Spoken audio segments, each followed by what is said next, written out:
Um, Tyrone Jackson used to say a breakthrough. He used to say, "Yes, I'm in the book. I'm in the book." He would say he's in the book. He would say he's in the book. So today, before we get started, before we get any started, anything, I like to once again, I like to always make my acknowledgments of the ministries that I share, that I share with, that I fellowship with, that I part of, and a ministry that I am also under. Uh, Overseer is Apostle Ella J. Alexander of Victorious Living Faith Ministry.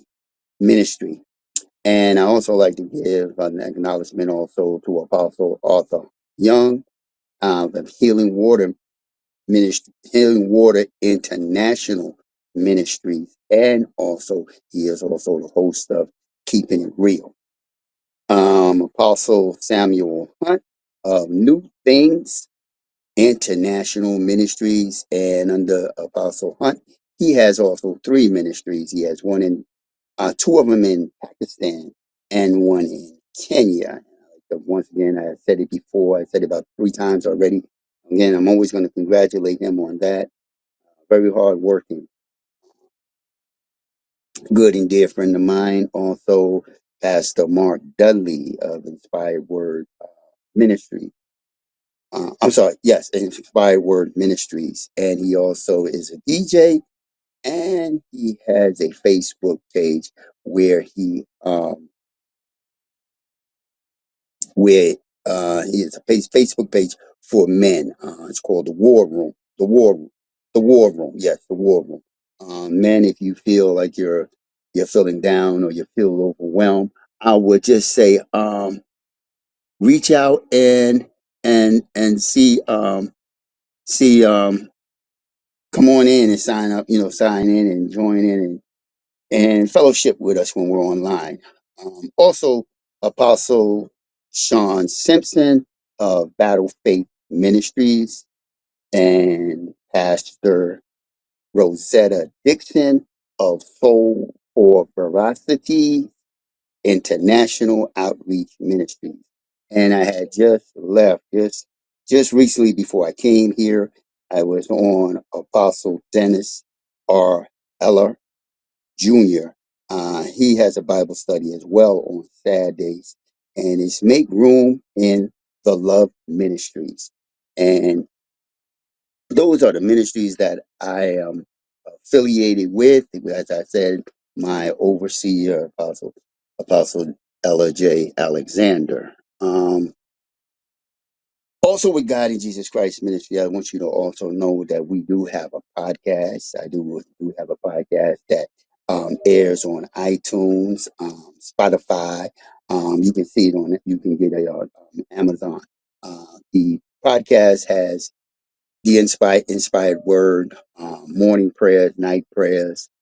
What we call small scriptures. That's the little quote scriptures that they have for the morning and the evening. We have the Sunday sermons. You can go up and download. I mean, the Sunday sermons, and you can hear the sermons that have already been preached and the sermons that are already there. Also, I would like to say we also have a text request prayer line. And that number, if you want to text in your prayer and get a request for a prayer, you want to pray for somebody, or you want me to pray for you, or it's whatever you feel that is for your benefit. And that number is 833-943-3973. And I like to say, welcome, Mrs. Hunter. Good evening, Miss Hunter. I see you there on Facebook. Um, Good evening, there, Miss Hunter. Okay. And also, we do have a new website, and our new website is God in Jesus Christ Ministries.churchly.com. On there, you will be able to see you will be able to see what we're going to be, what we're doing so far. We're trying to put a calendar on there so you can be able to see, um, follow us along with all the other ministries that I am associated with, because I'm going to put those ministries days that they air their particular service and sermons and things like that on there as well. Um, Let me see. We're going to also put up VLF, the VLFM magazine. We're going to try to add that too. We're trying to make space for that so that when you come on God and Jesus Christ Ministries, you will also get that. And we're sharing our website with the other ministries, so you'll be able to see what they post and things like that as well. We do have a radio station. I have 4 radio stations. Um, on Sunday mornings between 9 and 11:30, you can hear gospel music on RBM Smooth Radio, and that's from 9 a.m. to 11:30 a.m. And also we have the all day, 24 hours a day gospel music. That's gospel music of all genres. We have the early Christian music. We have the gospel of the day. We have some country western gospel. It's just a mixture of gospel, and it's a world radio gospel. You can go on there and see it there. Um, Also, let me see what I'm just if I missed anything here. Okay, the podcast. If you want to go onto the podcast to get onto our podcast is podpoint.com, God in Jesus Christ Ministries, and you'll go on. If you have Spotify, you can go on to Spotify and you'll see it there. Okay. So tonight we're going to be in the book of Ezekiel. Now, Ezekiel is one of the major prophets. And during Ezekiel's time, as you know, Ezekiel, he was a prophet that was when the Israelites were taken into captivity. So you're going to be seeing them being taken into captivity. You're going to see them being taken. Yeah, well, not see them taken into captivity. Let me clear that up. They're not going to be taken into captivity. But Ezekiel is getting ready to become a priest. Um, and I'm going to say this. I'm going to kind of want you to imagine yourself. You're planning to become a priest. And you're preparing yourself for this priesthood that you're going into. And all of a sudden, God just changes your whole plans right in the middle of everything, and you wind up being a prophet. I mean, a prophet instead of the priest. But you're still a priest, but you're going to be a prophet. This is what God has kind of done with Ezekiel in here. You're going to see, um, and I kind of like wanted to kind of get you to see, because what happens here is God is going to use Ezekiel, because the title of this Bible study for today is the priest and the prophet, and the subtitle is God's wrath and judgment, Israel's collision course. So Israel is now on a collision course with God because they're not following in his ordinance, his commandments. They're not following what he is doing. They're following their own, they're going in their own way. So what we're doing here, what is he's doing? He's going to give Ezekiel this moment to become the prophet and send them the warning. Now, I want to take you and let's find out a little bit about who Ezekiel is in this setting. Who is he? And Ezekiel was a Hebrew prophet and priest who lived during the 6th century BCE. Now, BCE, that's, they say before, most people will say before. before Christ, but it is actually before the Common Era. And he is best known as the central figure in the Old Testament book named after him, as you know well as well. We say the Book of Ezekiel. He was also among the Jewish exiles taken to Babylonian during the Babylonian captivity around 597 BCE. Now remember, Babylonian took them into captivity. They were there for, I think, about maybe close about 70 years. No, I'm sorry, maybe 40 years. And there was another one that was 70 years that they were. So after the conquest of Jerusalem, also Ezekiel's primary role in the Old Testament was to serve as a prophet to the Jewish people in exile. His mission was to deliver God's message during time of national crisis and despair. Okay, now let's think about that. Do we have any Ezekiels running around now that's giving us information? Do we have any Ezekiels like that right now? Do we have any Ezekiels doing anything like that right now? You know, we're a country right now in despair. We're in despair. If you look around, we may not be in exile, but we have people that are being taken out of this country and sent back to back to their homeland for whatever reason. So he's he's there. His prophecies including warnings of Jerusalem's um, imminent destruction and visions of God's glory, symbolic acts to illustrate divine messages, and later promises of restoration and hope for the future. God is going to use Ezekiel as a vessel to convey his will, partly because of his priestly background, because he has a priestly background. He's going to do this thing for him.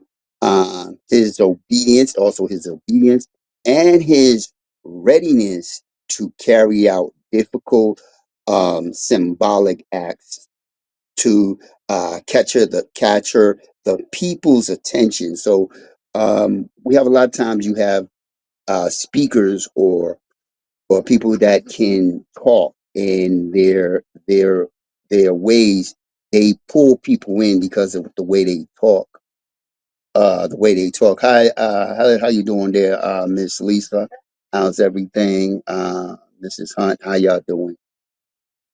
Okay, and the way they talk, so they can capture this. as as God changing his plans. Now remember, he changed Ezekiel's plans.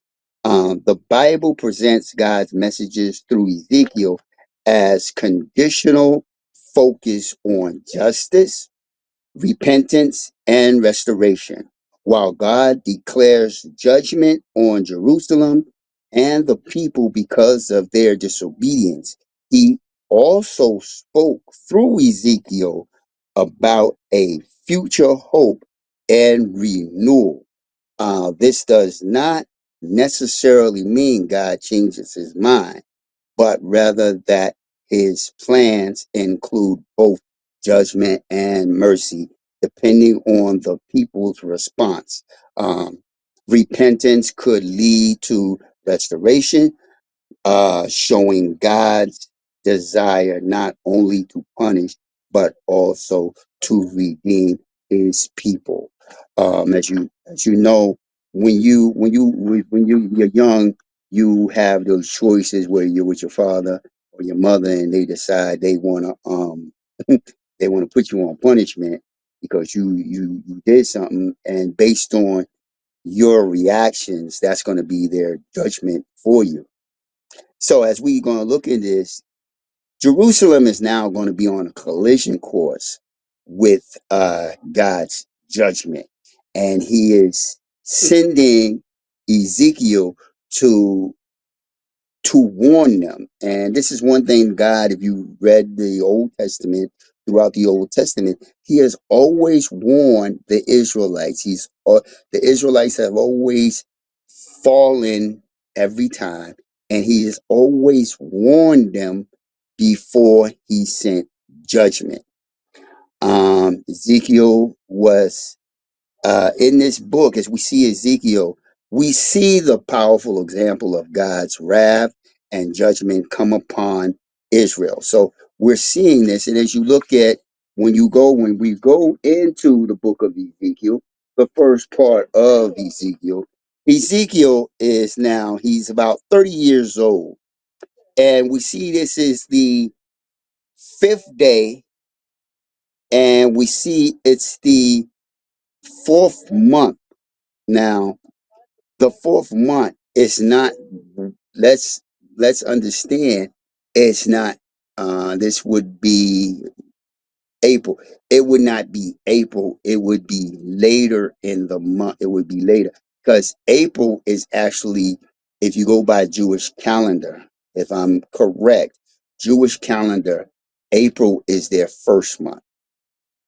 And back then, when you follow the Jewish calendar, it had 20, 29, 28 days. They had a lot of leap years, if I'm not mistaken, leap months. They had a couple of leap months, about 13, about 13 months within the Jewish calendar. But April is always their first year. They did not follow the one that we follow now is the Gregorian calendar. They had a more um not solar. If I'm not mistaken, it's a solar. They follow more of the movement of the moon, where the moon, how the moon moves, and that's the way their calendar move. If I'm not mistaken, I remember reading it that correctly. If I'm not mistaken, that is how they did back then. They were not of the Gregorian. Their days were, and I believe in Matthew, Jesus says is they're not 12 hours in a day. They didn't have a 24-hour calendar. They had a 12-hour calendar. They had a 12-hour day, not a 24-hour day. They had a 12-hour day. So in Ezekiel, we see Ezekiel is the fourth month, and he's sitting, he's by a river, Chibar, and he's among the exiles. He's among his people. He's among the Israel. He's among the Israel while they're in exile. And the heavens were open. So as he looks up, the heavens begin to open, and he saw a vision of God on the fifth of the month, in the fifth year of King Jo Joda, Jodachin. This was in exile. Jodachin was taken in exile also. So the Israelites' king was also taken into exile too. He wasn't killed. Normally, they wouldn't take a king into captivity. They would kill the king, but in this case, they took a king into exile as well. And I believe it was also foretold in the earlier parts of the Old Testament, in the earlier books. If you read back in First Kings, Second Kings, and First Chronicles or Second Chronicles, you will see it was, or it's mentioned as they go into exile. Um, and this catches him. The words of the Lord came expressively to Ezekiel, the priest, son of Buzi, uh, in the land of the Chaldeans, by the river Chebar. And there the hand of the Lord came upon him. So we see all the way up to verse 3. He's seeing the vision of God come to him in this fashion. And as we go forth, he's seeing these things. He's seeing a great cloud with fire and flashing, and flashing imminently in a bright light.